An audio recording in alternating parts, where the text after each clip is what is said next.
Bonjour à tous les amis, aujourd'hui on se retrouve pour une toute nouvelle vidéo sur ma chaîne YouTube. Une nouvelle vidéo, on va tout simplement une nouvelle fois parler de la sélection algérienne de football. L'Algérie vient tout juste comme toutes les autres sélections de finir sa trêve internationale de septembre. Un bilan plutôt correct pour la sélection algérienne, même si évidemment on aurait aimé un peu plus de buts, on aurait aimé un peu plus d'occasions, on aurait aimé un peu plus de spectacles. Cette trêve internationale qui a tout simplement d'abord commencé avec un match nul 0-0 à domicile face à la Tanzanie. Et heureusement, cette trêve internationale s'est quand même mieux terminée qu'elle n'avait commencé avec cette belle victoire 1-0 à l'extérieur face à l'équipe A, face à l'équipe type du Sénégal. Une victoire de prestige. Alors évidemment, c'était deux matchs qui ne comptaient que pour du beurre. Évidemment, le match face à la Tanzanie, c'était un match officiel, mais il était assuré de finir premier. Voilà, c'est surtout des matchs qui ont servi pour tester. C'est des matchs qui sont là, évidemment, dans un processus de progression globale en vue, évidemment, des prochains objectifs, avec évidemment d'abord les qualifications à la Coupe du Monde qui vont démarrer dans les prochaines semaines, mais surtout la Coupe d'Afrique des Nations qui démarrera tout simplement mi-janvier 2024. Donc c'est pour ça qu'il ne faut pas regarder que le résultat, qu'il ne faut pas regarder que le contenu. Et justement aujourd'hui, vous le voyez sous vos yeux, on va tout simplement classer les performances individuelles de chacun des joueurs qui a participé à cette trêve internationale, à quelques exceptions près. Vous allez voir, j'ai glissé quelques petites surprises dans cette vidéo, des joueurs qui n'ont pas participé à cette trêve internationale, mais dont j'avais vraiment envie de parler tout simplement dans cette vidéo. On est parti du coup pour classer chacun des joueurs. Alors vous le voyez, il y a tout simplement trois catégories. La catégorie des perdants, voilà, les joueurs qui selon moi ont tout simplement perdu des points dans cette trêve internationale, des joueurs neutres, des joueurs qui n'ont ni gagné ni perdu, où leur statut n'a pas vraiment changé pendant cette trêve internationale. Et puis évidemment, s'il y a des perdants, c'est que de l'autre côté, on a tout simplement des gagnants. Ce que je vous propose, c'est qu'on commence tout simplement par les gardiens de but, et je vais tout simplement vous les placer au milieu. Vous le voyez, il y en a trois. Alors j'ai décidé de ne pas mettre Ben Bot, le gardien de l'USMA. Pas parce que je le respecte pas parce que je le considère pas, mais j'estime que au niveau de la hiérarchie, c'est un gardien qui part très très loin. Il y a quand même pratiquement aucune chance de le voir titulaire à la prochaine Coupe d'Afrique des Nations. Par contre, là on a tout simplement trois clients avec Raïs Mboli, Anthony Mandrea et Mustapha Zerba. Globalement, Raïs Mboli a été depuis presque 15 ans le numéro 1 indiscutable de la sélection algérienne de football, mais malheureusement pour lui, il a eu évidemment, déjà il n'a pas eu de club sur ce début de saison. L'année dernière il joue en deuxième division saoudienne, donc c'était évidemment inconcevable que le gardien de la sélection algérienne joue en deuxième division saoudienne. Et donc pendant ce temps-là, ce qui s'est passé, c'est que Mandrea et Zerba ont énormément joué, se sont tout simplement battus pour une place de numéro 1, et on peut le dire évidemment sans prendre trop de risques, sans trop hésiter, que le grand gagnant de cette trêve internationale au poste de gardien de but, c'est tout simplement Anthony Mandrea. Anthony Mandrea qui a fait une énorme performance face au Sénégal, qui a été titulaire lors des deux matchs, on peut le dire. Pour Jamel Belmani, Zerba est tout simplement le deuxième, voire potentiellement le troisième gardien. Donc on va évidemment le mettre dans les perdants. Et j'ai même envie de mettre Raïs Mboli dans les perdants, qui du coup, voilà, avec les bonnes performances d'Anthony Mandrea, perd un peu de crédit.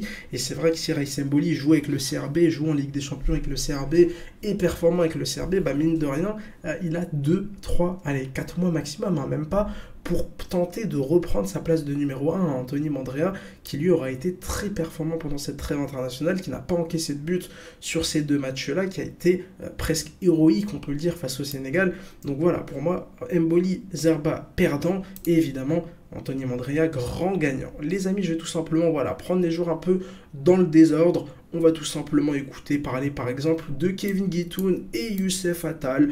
Voilà, Youssef Attal, évidemment un grand gagnant de cette trêve internationale, il a été très performant. Pour moi, Guitoun, c'est un peu un perdant. C'est vrai que match assez décevant, je trouve, face à la Tanzanie. C'est un joueur qui aurait pu, pourquoi pas, prendre une place de titulaire à Youssef Attal. On l'a vu, il y a un énorme écart de niveau entre les deux. Le numéro 1, c'est clairement Youssef Attal, et le numéro 2, c'est Guitoun, qui pourra quand même se consoler avec cette place de remplaçant. Je vous propose d'enchaîner tout simplement avec d'autres défenseurs. Voilà, pourquoi pas, bah tiens, on va passer tout simplement au poste d'arrière gauche. Ryan Aït-Nouri et Loussif. Alors Loussif, pour moi, il a jamais vraiment compté comme un potentiel titulaire dans l'esprit de Belmadi. Il n'a pas joué pendant cette trêve internationale. Pour moi, Loussif, voilà, c'est pas un perdant. C'est un gars qui n'a rien gagné, qui n'a rien perdu pendant cette trêve internationale. Par contre, Ryan Aït-Nouri, il a énormément gagné. Très très très très grosse trêve internationale pour le latéral gauche de Wolverhampton qui a littéralement poussé Rami Bensebaini dans l'axe de la défense justement.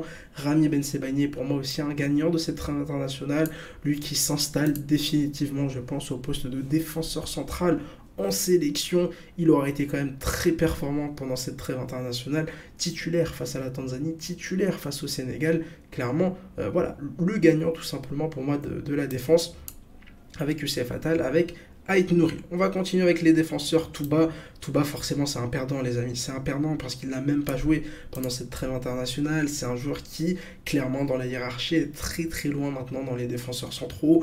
Lui qu'on aurait pu voir titulaire. Voilà, on pensait peut-être qu'il allait être titulaire avec l'Algérie, après notamment son but face au Cameroun lors du barrage.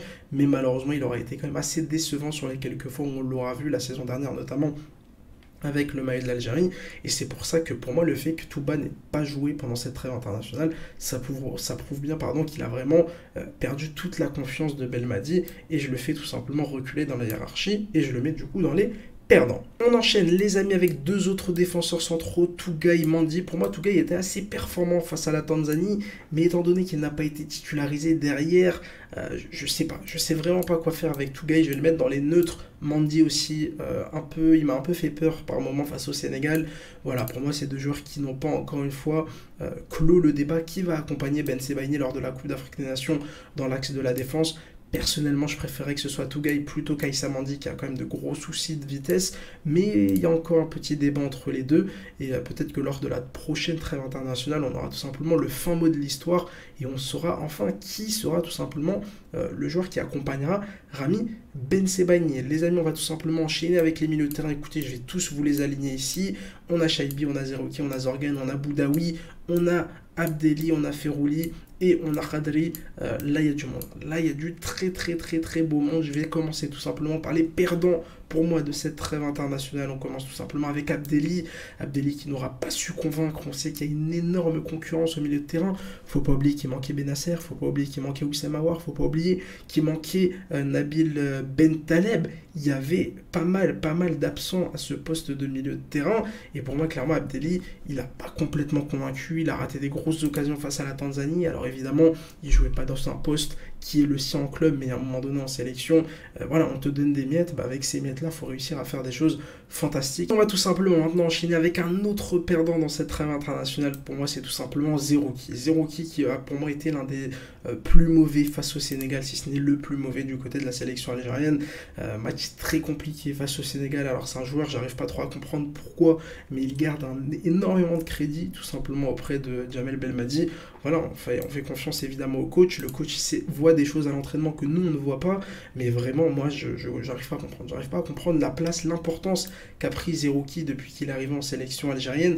Quand je vois par exemple un Aïssa Laïdouni qu'on n'avait pas convoqué et qui fait aujourd'hui des merveilles du côté de la Tunisie, je me dis que je regrette un peu l'importance qu'on a donnée à Zerouki. Je me dis qu'on aurait peut-être dû calculer un peu plus Aïssa Laïdouni qui, je vous le rappelle, voulait jouer à l'époque pour la sélection algérienne avant de se rabattre vers son autre pays. Évidemment, il en avait parfaitement le droit, et aujourd'hui, vu la tournure que prend sa carrière avec ce transfert en Europe du côté de l'Union Berlin, ses bonnes performances à la Coupe du Monde, ses bonnes performances à la CAN, évidemment qu'il a eu parfaitement raison de faire ce choix-là. Mais voilà, moi de mon côté, je regrette un peu. Je trouve que Zerouki, voilà, c'est un joueur fade, c'est un joueur qui, avec ou sans ballon, ne fait jamais rien d'exceptionnel. Alors évidemment, il a un rôle ingrat, il a un rôle difficile à assumer, et surtout un rôle qui n'est pas forcément quantifiable. Il va pas faire beaucoup de passes décisives, il va pas marquer beaucoup de buts, mais voilà, moi je trouve qu'il y a un manque d'agressivité chez Zerouki, il y a un manque d'impact physique. Avec ballon, c'est un joueur qui n'arrête pas de jouer en arrière, qui a limite peur de prendre des risques à la relance. Donc c'est pour ça que moi je le mets tout simplement dans les perdants. Il y a un autre joueur qui a un peu, pour moi, perdu de crédit pendant cette trêve internationale, c'est un peu Boudaoui. Alors est-ce que c'est parce qu'il ne joue pas beaucoup en club? Je ne sais pas, mais voilà, Boudaoui, c'est compliqué, hein. C'est compliqué, il n'aura pas eu encore une fois la confiance de Belmadi. Au niveau des joueurs neutres, on va tout simplement mettre Zorgan et Khadri, les deux anciens du Paradou. Il n'y a pas vraiment grand chose à dire. Je trouve que le match de Khadri face à la Tanzanie il a été plutôt intéressant. Voilà, maintenant ils n'ont pas marqué d'énormes points, mais ils n'en ont pas non plus perdu beaucoup, je trouve. Et les mettre dans les perdants, ça aurait été quand même assez dur et assez difficile. On enchaîne du coup avec les gagnants. Vous les voyez, c'est tout simplement Shaibi et Sofiane Ferrouli. Parlons de Ferrouli. Le retour exceptionnel 1 an et demi après en sélection, vraiment incroyable, incroyable. Sofiane Ferrouli, même Shaibi, son premier but en sélection, il aura été titularisé lors des deux matchs face à la Tanzanie et face au Sénégal. Ça prouve que Belmadi compte énormément sur lui. Belmadi qui est même prêt à changer son système pour le mettre dans des meilleures dispositions possibles. Évidemment, Shaibi et Ferrouli, les grands gagnants de cette liste. On va tout simplement enchaîner avec les attaquants. Je vous propose d'enchaîner avec les ailiers droits, Bouanani, Riyad Mahrez. Riyad Mahrez, je ne vais pas le mettre dans les gagnants parce qu'encore une fois, même si c'est un joueur intouchable, même si c'est le capitaine, même s'il sera titulaire à la CAN, je trouve que il doit beaucoup mieux faire. Il doit beaucoup mieux faire. Son match face au Sénégal est quand même globalement, je trouve, assez décevant. Alors évidemment, il y a cette passe décisive, mais c'est pas suffisant pour Riyad Mahrez, je trouve. Bouanani, moi je le mets dans les gagnants parce que ça a été l'un des meilleurs joueurs face à la Tanzanie, un joueur hyper virevoltant qui fait de super choses avec le ballon. 18 ans seulement, clairement l'avenir à ce poste du côté de la sélection algérienne. Il a montré qu'il avait tout simplement le niveau international, hein. Lui qui, je vous le rappelle, joue pas beaucoup du côté de l'OGC Nice. On va tout simplement enchaîner avec le poste d'ailier gauche.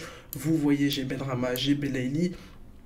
Et là, c'est dur. C'est dur pour Benrahma, mais malheureusement, Benrahma, trêve internationale, encore une fois, qui n'aura pas été suffisante. Alors, son match face au Sénégal, je l'ai dit dans mon débrief, il est quand même plutôt correct, mais ça manque de quelque chose, hein. Je suis désolé, les amis. Je le mets dans les neutres. Pour moi, c'est pas un grand gagnant, et forcément, Belaïli, il est un peu gagnant dans cette histoire parce que on a ressenti, notamment face à la Tanzanie, qu'il manquait un détonateur sur ce poste d'ailier gauche, un joueur vraiment capable de faire des différences, comme nous a tout simplement habitué Belaïli ces dernières saisons. Allez les amis, on va tout simplement finir avec les 4 attaquants. Il y en a un qui n'a pas été présent dans cette liste et il y en aura surtout 2 qui auront été assez décevants, qui pour moi ont perdu beaucoup de points pendant cette trêve internationale. D'abord Aymen Marius. C'est difficile, hein. C'est difficile, Marius, match très compliqué face à la Tanzanie. Clairement, il n'a pas gagné énormément de points, il en a même pour moi perdu beaucoup. Pareil pour Bounedjah, hein. Son match face au Sénégal n'a vraiment pas été terrible. Match quand même relativement décevant pour Bardad Bounedjah. Au niveau des gagnants, forcément, on est obligé de mettre Slimani. Alors, je vais vous dire, on dit souvent que les absents, ils ont toujours tort, mais quand les présents sont mauvais, et souvent, les absents, ils peuvent être quand même assez contents, parce que forcément, avec les mauvaises performances de Bounedjah, les mauvaises performances de Marius, dès que Slimani va jouer du côté du Brésil, dès que Slimani va être performant et compétitif du côté du Brésil, je suis convaincu qu'il reviendra en sélection et qu'il prendra tout simplement sa place de titulaire. Et enfin, on finit avec le petit lutin magique, le lutin supersonique de l'Algérie, Amoura. Je vais le mettre dans le neutre. Voilà, des entrées évidemment intéressantes avec sa vitesse, etc. Maintenant, ça n'a pas été extraordinaire. Donc voilà pour mes perdants, voilà pour les joueurs qui selon moi n'ont pas gagné grand-chose pendant cette trêve internationale. Et voilà du coup pour mes gagnants, vous le voyez forcément, il y a des oppositions, hein. Si je mets par exemple Ben Sebaini en gagnant, je vais mettre Touba en perdant. Si je mets Youssef Attal en gagnant, je vais mettre Guitoun en perdant. C'est un système de concurrence, vous l'avez évidemment bien compris. Les amis, n'hésitez pas vous aussi à réaliser le même exercice en commentaire. Encore une fois, je lis absolument tous vos commentaires. Si cette petite vidéo vous a plu, n'hésitez pas à mettre un petit like et à vous abonner pour ne pas louper les prochaines. N'hésitez pas à me suivre sur Twitter pour tranquillement parler football. Allez, ciao les amis.